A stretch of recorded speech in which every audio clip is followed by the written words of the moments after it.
All right, great. Well, it's my pleasure to introduce Dr. Jacob Scott. He's a local product. He grew up in Cleveland, went to high school at Hawken, then went to the Naval Academy where he majored in physics, then served 5 years in a nuclear sub, came back to Case Western for medical school, went to residency at Moffitt, and during his residency at Moffitt, found a passion in mathematical biology, so he decided to take a little bit of a detour and get his doctorate of philosophy at the University of Oxford. He finished up his residency at Moffitt and joined us about 5 years ago. His research is very novel. It really focused on genomics and cancer and evolutionary biology. So Jake has been very successful in securing grants. He has an R37 as well as other philanthropic grants. He's also applied to several other R01s that he's waiting for and putting together a bigger program grant together as well. So really fortunate to have Jacob. And Jacob today is going to be talking about phenotype-focused gene signatures, allowing personalized medicine to reach patients without targetable mutations. So Jake, take it away. On the right is a patient of mine named Chris Carson who recently died. I'm just dedicating this talk to him and his vision. The financial disclosures, I invented a number of the things we're talking about today. And I also wanted to have a scientific disclosure. In radiation oncology, we're still largely using treatment regimens originally invented in the 1920s and 30s without much personalization of dose. And in medical oncology, similar is true. When it comes to cytotoxics, at least, we're using dosing regimens invented in the 70s and 80s, sometimes with response rates as low as 10% without the ability to understand who will respond and who will not. And that's going to be the focus of the talk. So really, we're going to talk about precision medicine really primarily helps those with targetable mutations. So patient A has mutation A, we use drug A. Patient B, mutation B, drug B. Patient C comes in, they have mutation A, we now know a new drug for them, drug A. But what about people without these special mutations? Really, the issue is that really about 5% of patients, as of a couple of years ago, were benefiting from this personalized medicine. But really, we have this ability to measure heterogeneity by more than just mutations. So we have expression, proteins, copy number variants, epigenetics, microenvironment, and a lot more. And so, in our lab, we study a number of these different mechanisms in different ways. We focus mostly on lots of different tools, but today we're going to talk mostly about systems biology and clinical medicine. This is sort of my worldview slide. And really, the idea is that cancer is a complex, adapting and evolving system. And we usually start with the idea on the left of a single clone at time 0, at the initiation of cancer at carcinogenesis. And what we're looking at is as it gets taller, that ice cream cone, we see more and more tumor cells. And the individual colors there are single clones arising. And there's lots of different stuff happening in the process here. We have, when we biopsy someone, we look kind of at the end, at that time of max diversity, where there's thousands or millions of clones. I mean, the deeper you look, the more you'll see. In our lab, we spend a lot of time thinking about how these mutations arise and which ones stick around and which ones go away. We think about convergent phenotype at the end, and that's where we're going to focus today. And we also think about how these clones interact, so how the heterogeneity sustains itself. But it's this really the latter on the right that I want to focus on, this idea of convergent phenotypic evolution. We have thousands or millions of individual mutations and mechanisms happening within a tumor. But those many, many, many genotypes map to only a few phenotypes of interest. As a radiotherapist, I'm interested in how those millions of genotypes converge and emerge to a single radiophenotype, radiocurability. And I think when it comes to cytotoxic chemotherapy, at least, we're interested in similar things, how a whole tumor full of 10 to the 11th cells responds to a given drug. So that's what we're going to focus on today. And I want to kind of bring it down to this concept. So on the left, we have a sort of simple tree of life, if you will. There's some common ancestor on the left. What we see is genetic branching and genetic diversity. And what we see is the mammals on the top and the lizards and birds on the bottom. And we know the lizards and birds are more related than mammals. But also, we have a bird that's flying and a bat that's flying. And really, selection acts on that phenotype. So they'll often find similar ecological niches, and they can be killed and hunted in similar methods. And really, selection acts on that flight phenotype in this example. On the right, we have the idea of cancer, maybe a cisplatin resistance phenotype as an example. We have a common ancestor, and it may be that genetically, we have two cancers that are actually quite far apart, but when it comes to their phenotype, they may have actually evolved a similar resistance phenotype. And this is kind of the focus of the talk, and this is the concept behind what we're going to, this idea that, again, selection acts on phenotype, not necessarily genotype. Genotype also maps to phenotype, so I'm not saying it's not important. So these are things that we talk about already, right? Oncotype DX doesn't tell you individual mutations and what they're going to do for your patient. Mammaprint, the same. These give you broad stroke ideas about sensitivity to therapy. And these are used very commonly in medical oncology across the world. But these also focus on a disease and the benefit of basically any type of therapy. Specifically, they're usually chemotherapies, but they focus on the disease in breast cancer or in prostate cancer we have Decipher and the benefit of a given therapy. What we're going to do today is talk about two different things. We're going to talk about radiation therapy and a move away from one-size-fits-all dosing. And we're going to talk about what I hope is a move toward a chemogram. All of us who did internal medicine training remember the beauty of the antibiogram. You culture your patient, you figure out what antibiotics work, you give them those. Wouldn't it be nice if we had that for chemotherapy?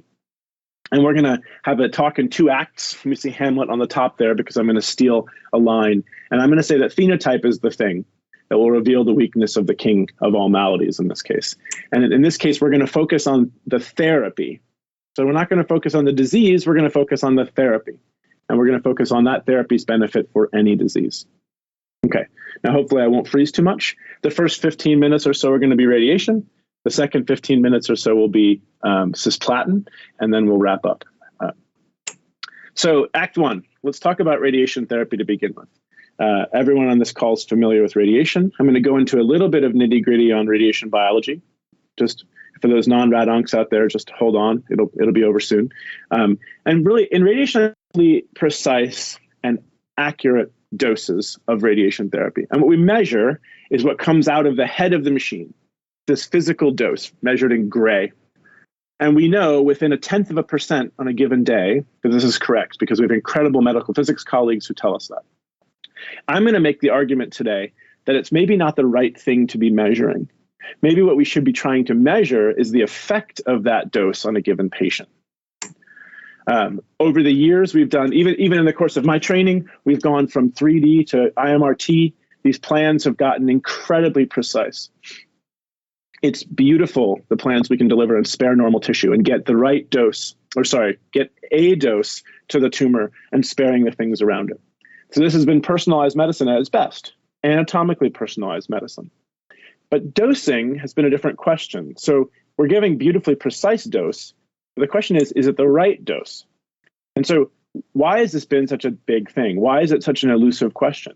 As an example, just a few years ago, we ran a national trial through NRG studying what happens if you go from 60 gray to 74 gray in an unselected group of patients with non-small cell lung cancer. By all of our equations and rationale, 74 gray should have done much better than 64. But it actually did worse. And so this has had us scratching our heads for a long time in the field, and we think it boils down to toxicity. But I'm going to argue that it boils down to not just toxicity, but of course it's a risk benefit. There's some patients who 74 gray probably did help, but there's many who it might have just hurt when 60 would have been enough. So why has it been so elusive? So let's go back to this concept map I showed you of genotype to phenotype matching. And let's ask ourselves the question, what can we do? So the beginning of the talk will be personalized radiation dosing through this lens. So let's go back to our idea of what we're measuring here. We know we measure the dose beautifully, and we know where we put it incredibly well. But what we need to know is the biological effect of that dose on our patient. Anyone who's practiced radiation or oncology in general knows that the side effects are vastly different. These are actually the first 3 women whose right thighs I treated as a young faculty member at Moffitt. All 3 had sarcoma of the right thigh, had the same histology. And what I'm showing you is a normal tissue problem, but the same is likely true for any tissue. These 3 women had vastly different responses to the same dose of radiation therapy. How could we do better? So in 2009, a colleague of mine called Javier Torres Roca in the upper right came up with a 10-gene signature that was an estimate for what we have as surviving fraction after 2 gray. So it's an in vitro test where you give cells in a dish 2 gray of radiation, and you ask what percentage of them are able to form colonies after. He did this through a really cool method using some network science, which was all the rage in 2009. And the funny story is this came out the first week of my residency. And I remember I went on vacation right afterwards with my 2-year-old daughter and my wife, and I took the red journal with me, and this paper was in there. And I went away on vacation, and I read this article, and I thought, hey, we're there. Personalized radiation therapy is here, and it's never going to leave.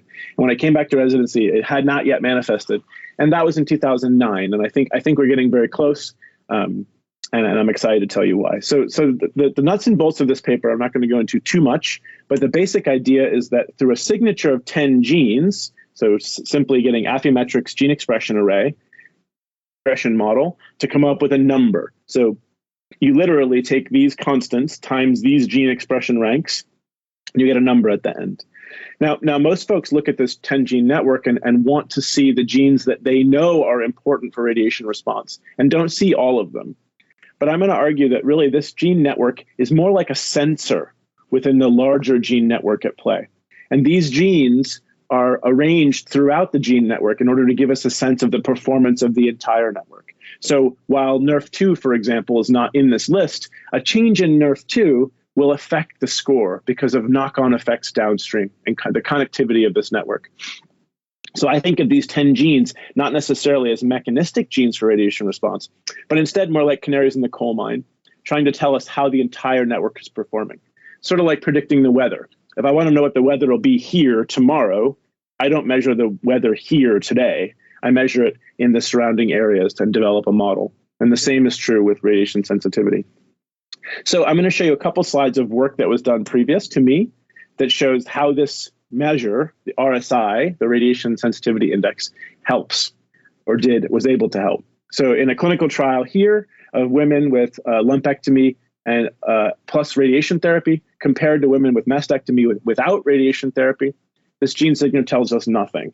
It tells us nothing in the no radiation group, and it's able to dichotomize the women in the radiation group beautifully. So it's a predictive assay. It doesn't work. It doesn't just tell you prognosis. It only tells you something if radiation is involved. This sort of analysis, dichotomous analysis, was done over and over and over by my colleagues before me. And you can see the list of cohorts and disease sites studied. So many, many, many sites.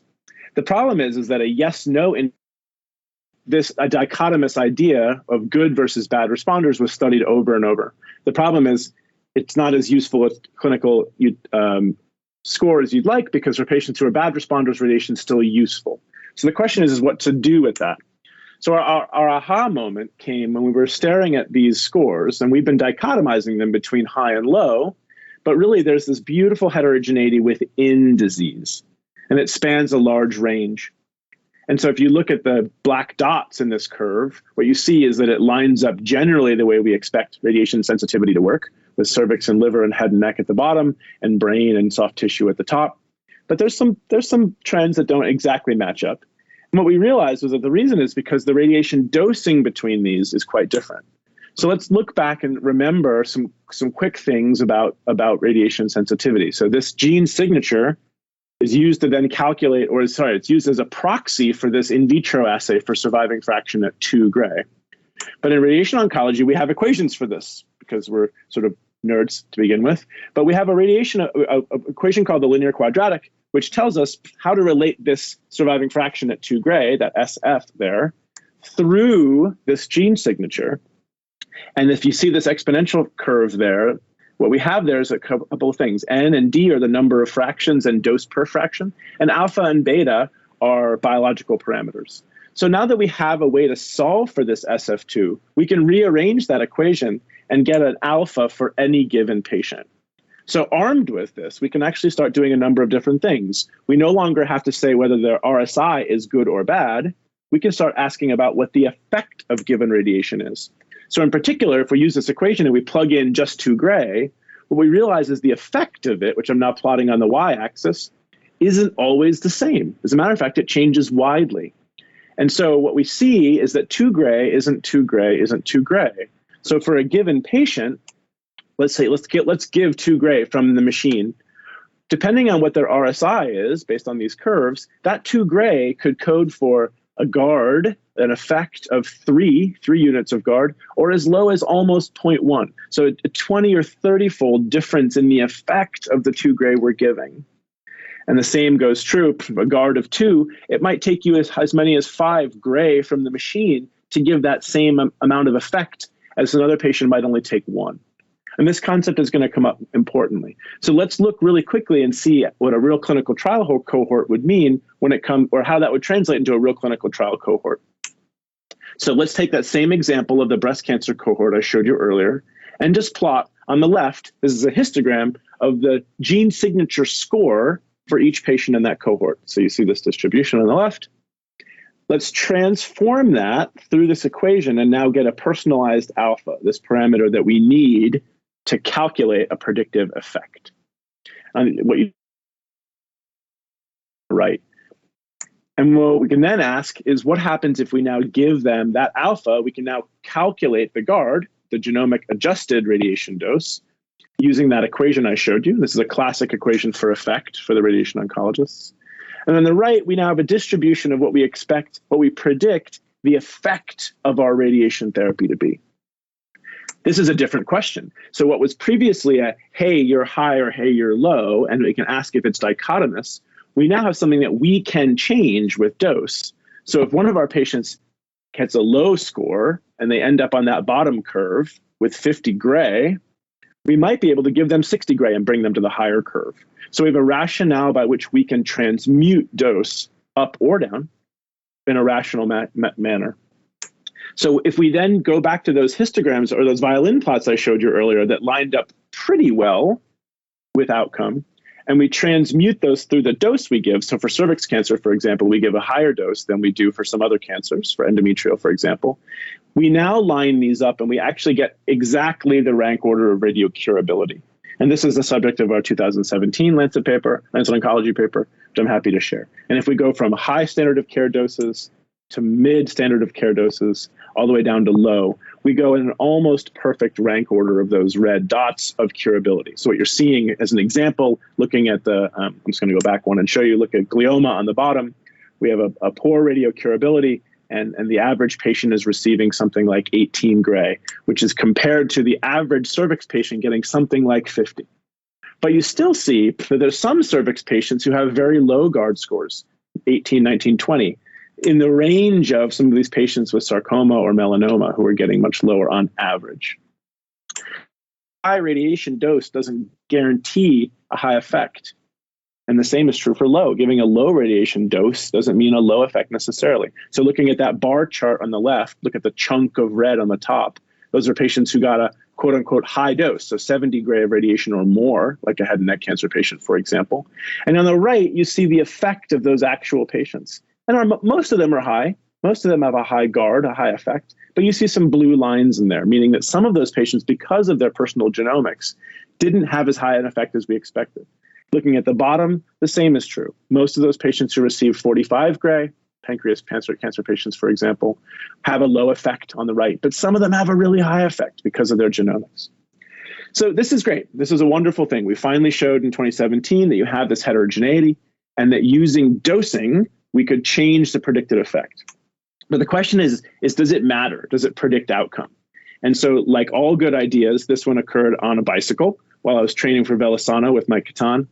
And I was asking him, I was telling him about this work. As everyone, or as many people probably know, Mike Catan's a cancer survivor and had what is now considered to be an extremely high, unnecessarily high dose of radiation therapy for his lymphoma. And so he has a dog in this fight, if you will. And I asked Mike is I said, hey, how do I do a meta-analysis when I have all these heterogeneous outcomes? I can't figure it out. And he's like, oh, it's simple because Mike's a genius. And he came up with a way to do a stratified Cox analysis of this concept. So taking here on the left, we now have, this is a paper that just came out a few weeks ago. We have 11 cohorts over 7 different disease sites. They all have overall survival, which is great. But they have a heterogeneous mixture of recurrence data. And then also, comparing GARD. And so it turns out there's a good statistical method for that, which Mike helped us do. And we looked at these cohorts, and I'm just going to show you, this is all the data, just as an example to begin with. The next chart will be more familiar. And what you see is that you have relatively standard doses. So look on the left, on the bottom, you see for each of these cancers, we have the doses that we're pretty familiar with. Some of these prospective trials that we analyzed were testing higher or lower than what we now expect to be standard, but they're pretty much around standard. In particular, look at head and neck, all the patients got 70. If you look at the top of that left-hand chart, however, you see that the GARD, the predicted effect of those individual doses, is wide. So look at the head and neck one, just as the easiest example. You can see that there's a single dose given to every patient, 70 gray, but there's a very wide GARD delivered. If you look on the right, this is the same data, just plotted as a scatter plot. And you can see the regression lines show you that for each of these diseases, the average sensitivity is represented by that slope. And you can see that each of these diseases performs differently, but this wide heterogeneity of effect comes into play. And this is what allows us to do a meaningful clinical analysis. And this is the take-home message from that paper. And so what we see in the stratified Cox proportional hazards model, GARD on the top is associated with survival and recurrence. Very, very low p-values. And one might say it's a relatively close to 1 hazard ratio, but I would say that this is per unit of GARD. So I think if I told you that there was a hazard ratio of 0.98 for every gray you gave as a radiation oncologist, you'd fall out of your chair. This is a similar statement. 0.98 is a hazard ratio per unit of GARD. And this is a pooled analysis across all disease sites.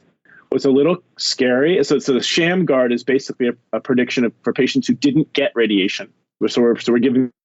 So what was frustrating to me was that the physical dose given in these trials, the changes were not associated with recurrence or survival. And what that means to me is that our gestalt about a good tumor or a bad tumor based on imaging or clinical intuition wasn't as powerful as what the genomics are telling us. So this next plot is the same way of looking at the same data. These are two brilliant medical students. On the left is Patrick Ellsworth, who's going to be a neurologist. Maybe we can get him back to neuro-oncology. Keep your eyes out for him. He's very sharp, graduating this year. And then the right is Jeff Sedor.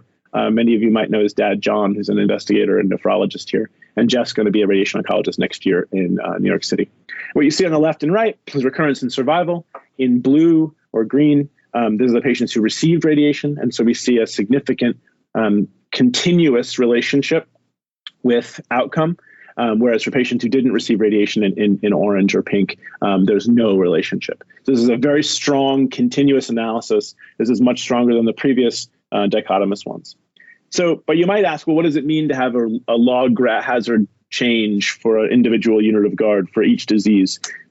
So what we did is we come back and put this into the context of a nomogram.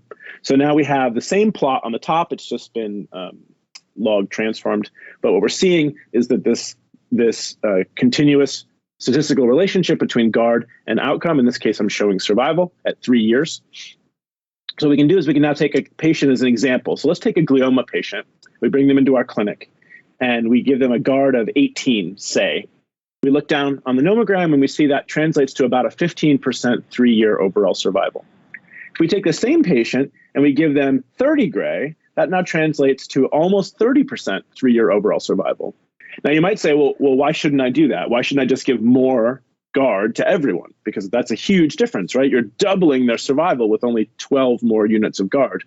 Let's remember, 12 units of GARD, in the case of the patient with a very low RSI, you could get away with maybe 7 or 8 extra gray. Now, that's something I think anyone would be in for. Doubling my survival by giving me 8 to 10 more gray be great. However, for a patient with a very radio-resistant tumor, it might be that getting 12 extra points of GARD could cost me 50 more gray. Now, clearly, that's not going to be safe or feasible. And so we see this isn't a panacea. It's a clinical decision support tool that really should allow our clinicians to modify dose based on their safety standards. So I think this is a GARD, I think, provides us, and again, these are two papers you can read, both in Lancet Oncology, gives us an actionable connection between radiation dose and genomics. It is now technically level 1 biomarker evidence because there's a Simon's criteria I can show. And we're very excited for this to be part of radiation oncology trials and maybe even adopted going forward within safety standards. Okay, so that's the end of part 1. I think I'm right about on time, even given the glitches. The next part is we're going to talk about the same concepts, but using chemotherapy as an example. So it doesn't have to be radiation. So what's the next most common anti-cancer agent? And I think what we're going to start looking at is, again, this concept, going back to where we were from the evolutionary biology. How can we go from many, many, many genotypes to an individual phenotype, this convergent state? And so this is work done by a very talented medical MD PhD student called Jessica Scarborough in my lab. She does want to be a radiation oncologist so far, so I think I'm doing my job, and we'll see how it goes. And so what we're going to do, and what Jessica's been doing for her PhD, is looking for a gene signature for cisplatin sensitivity. Remember, the ones we have now, like MammaPrint, Oncotype, tell us for patients with a given disease, should we or shouldn't we give therapy? What we're going to ask instead is for a great. It gives me water breaks. It's great. So what we do is we take a large publicly available database called the Genomics of Drug Sensitivity, GDSC, and we ask which of the cell lines are most and least sensitive to cisplatin. And then between those best and worst responders, we ask which genes are most differentially expressed. And then using a method derived by a previous PhD student of mine, we go back to patient data in TCGA, everyone's familiar with that, and we ask, of those genes we found in the cell lines, how do they interact in real patient samples? So we're sort of popping in and out of cell lines and patient samples. So using these two disparate sets, again, we have drug response versus patient samples.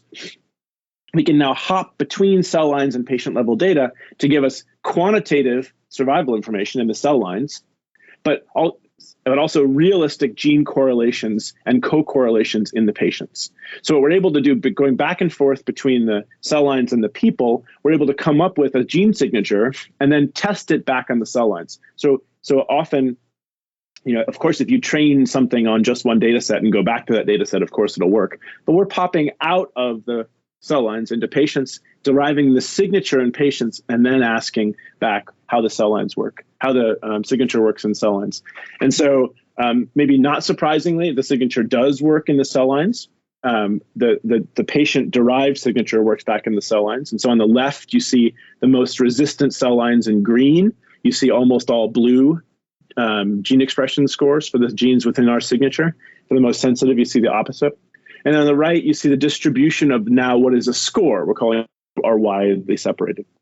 A sort of different way of looking at that same concept is a Kaplan-Meier-like statistic that we've invented to ask the question, for a given cisplatin concentration on the x-axis, what is the quantitative survival of cell lines on the top, or on the y-axis? So as you increase dose, you can see that the red cell lines, the most sensitive ones, are dying. And so the median survival is a much lower cisplatin dose needed compared to the others.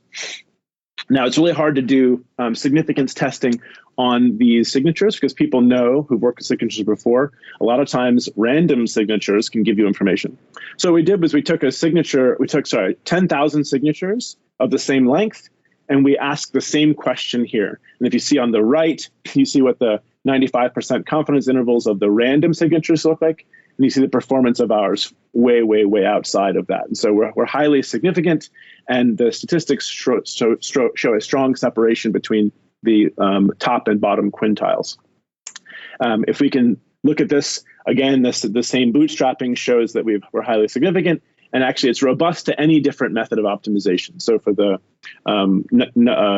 quant jockeys in the audience, any model you use comes out positive. And as a matter of fact, with some fancier machine learning based optimization methods, we can get AUCs greater than 0.9 for this. Although I personally think that's a little bit cooking the books. So I'm showing you the AUCs here we have for the most simple of possible model optimizations in L1 penalized regression. So the question then is, how would this perform in a data set it's never seen at all? So this is a busy slide, but I want to just break it down for you. So you have 3 columns. Each of those 3 columns is the 3 different data sets. On the left is the cell line data set from Moffitt Cancer Center, about 15,000 patients with diseases. Obviously, you see each disease listed. And what I'm doing is I'm ranking the median CIS score from lowest to highest. And you can see how, and then also within each disease, we have a distribution, just like we had before.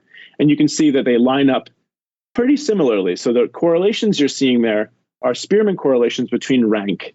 And so you can see that they actually, almost all of them or all of them have significant correlation, so that they are all in agreement. Okay, good. Yeah, so they all agree, and we can see that the patient level samples agree the best. And then further, you can see over time, cisplatin has risen to the top of treatments, and the green circles you see there are where cisplatin is a standard therapy. And so the ones that are more sensitive near the bottom seem to couple. So this is like a sanity check, and it helps. But let's look at a specific example in a specific case. And this is the last few slides I have, and we'll end just on time. Let's look at muscle-invasive bladder cancer. This is a great case study where cisplatin is often given in a neoadjuvant setting before cystectomy, and also as part of trimodality therapy, but it has a very poor response rate. Something like 5 to 10% of patients benefit from this cisplatin, but it's a standard. So wouldn't it be great if we could figure out who would and wouldn't benefit? We could withhold cisplatin and go straight to cystectomy, or we could maybe consider trimodality therapy or just increase neoadjuvant work. So let's look at this quick case study. We have data that we've taken from a JCO paper from a Korean group a few years ago that had both gene expression, what we need, as well as patients treated with and without cisplatin. And of course, we also need survival, cancer specific and overall. So in this case study, we see that taking our signature, again, this is data from a clinical trial, our signature is able to strongly separate patients based on overall survival. On the left, you have top and bottom half, and on the right, you have the quartiles. So not only are we able to tell the good from the bad responders, but we're really able to do that at a reasonably high resolution. Keep track of the colors here. So a red suggests that they're a poor responder to cisplatin, so they do poorly. If you look at the 100 and so patients close to but not significant differences, which is actually good, but you see the colors have flipped. So not only is it not significant, but we see an opposite effect. So the patients that did poorly before with cisplatin are now doing better. And so we sort of see this opposite effect where we think that what the signature is pulling out is not just a cisplatin score, not only a cisplatin score, but also some measure of disease activity, which makes sense. The more that they reproduce, the more cisplatin is likely helpful. But I think most importantly, we don't see a significant relationship without cisplatin, and we do with. So we're really hopeful that this can lead us to level 1 evidence for archival tissue studies. Yeah, so together with the JCO paper from the last slide, we're now working with Byron Lee and the bladder group to pull the cystectomy assessments from our biobank here and try to work toward validating this in an external cohort. So we're really excited about the possibility of this signature being helpful in bladder cancer. We're writing a grant around that now and would love anyone's input on that. And then this is the last slide. I think that in this case study, most therapies in oncology today are in combination. And so this is a plot of those real data from the JCO paper where we take the CysSig score on the y-axis and the radiation sensitivity index on the x-axis. We don't have these patients didn't get radiation, so don't try to interpret this over much. But the idea is that with more than one signature score, we can now ask questions about synergies for combination therapies. And in fact, we've developed signatures now for 5-FU and gemcitabine, and we're working to see how the signatures work in concert, but also back to the concept of being able to determine which would be the best therapy for a patient, given a handful of scores. Back to the concept of a chemogram for chemotherapy, which I think would be really exciting for cytotoxic therapies. And that's all I have for today. I wanted to say thank you to all the folks in my lab on the left and all the residents and faculty I get to work with on the right. And again, I want to repeat my dedication to Chris Carson, friend and donor who passed recently as a patient. He's been a patient here for a long time. He did 2 tours in Afghanistan. He's exactly my age. He served at exactly the same time I served. 2 tours in Afghanistan, came home. I started. Anyways, Tom Budd and Aaron Murphy took care of this gentleman. And he recently passed away, hit by a car, a driver who was texting after he left our lab. And so I wanted to dedicate this to Chris, who believed in us and has donated to our lab over the years. And his father is now continuing that. So thank you very much. And then here's the CME code. And I'd be happy to take questions if folks want, assuming I don't freeze, or you can come find me in real life.